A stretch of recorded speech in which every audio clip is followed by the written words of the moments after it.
we're going to talk about doing Pilgrims, and we're actually getting ready to do a production of Crucible. We did one a few years ago. We built a few things. We're going to be building a lot more.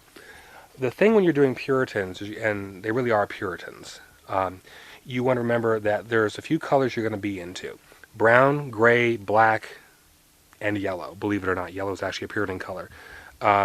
Use less than the brown, the gray, and the black, but you're going to see those. This is a very simple suit that we made for John Proctor out of a brown wool. Then you put the big collar on top of this, which we have made separate. It's, as you see, very simple. The buttons are simple. Everything, there's no adornment. That's the difference between a Puritan and, let's say, a Georgian of the period. Where this is very elaborate from School for Scandal, this is very, very simple from Crucible. And that's really the difference. You're not going to see this on a Puritan whatsoever. There's too much stuff on it. So he will go away, and this is what you're left with. And from this, you're going to see things. There's another black suit that we did for the show. This is your Crucible colors right here. And then you'll see the big collars. And then, of course, the Puritan hats on those. And these are the men. And we'll take you over and show you some of the women's stuff, too.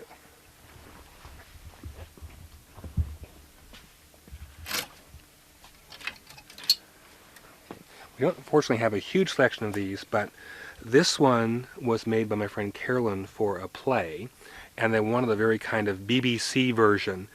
This is a beautiful texture. You can see it's not just a black or a brown. It's a gorgeous texture for this dress. And again, very simple, made in the style of the day. And again, with an apron, the collar, and the cap on this thing, this really sets it to where it is. And there's also things, think in terms of skirt and bodice.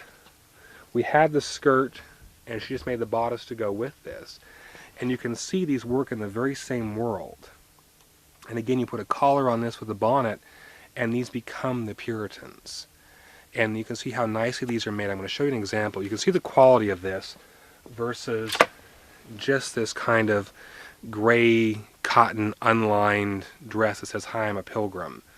You can see, putting the two together, really what the quality of the fabrics are. And part of this is when you're making something, you want to line things. You want to put interfacing in the bodices, things like that, to give them the body, not just to kind of like, oh, here's just a thing we're throwing together, so they actually stand up to wear and tear. You can see the cuffs are kind of like falling down on this one and things like that, and that's really not what we want. And this one we did not make, so I can't take credit for this. This came in from a donation, but these we did make. Okay, as we're digging through boxes here, this is actually the Puritan hat, which is this really great flat shape. Now, a little trivia for you. If you put this on top of a mob cap and put it on a woman, which they did wear these, what's the silhouette that you get? You get the witch hat silhouette. This is how the traditional witch came about. As you see this on top of a mob cap with the black dress, there's your witch. So that's a hat. And then here are collars. You see the shape of the collar, and you put them on like this, and then they tie. Let's see if I can do this.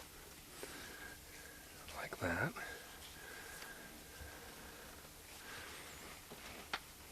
So you're going to sit like this. Put your hat on. There you go, there's a Puritan guy. And you use the same collar on the women too. So these big, simple collars that you had to clean and starch, so you looked very clean and very neat. That was the idea. And then a lady would wear a little bonnet with this. I'll show you some bonnets. These are a couple types of bonnets that we did. That's your basic white, and that one we've added a little bit of color to. You can see the difference. But it's still the same basic shape. And they want a little more color for one thing. Hey, they're all looking too white, so we add a little bit of color in there so that it has some brown. Here's one done with a black version of that as well. And then we have some muslin ones, and you can see the color differentiation when this is really, really white and this is more cream. And that gives us different varieties and textures. And a lady would wear this with the collar, and you could put the hat on this too.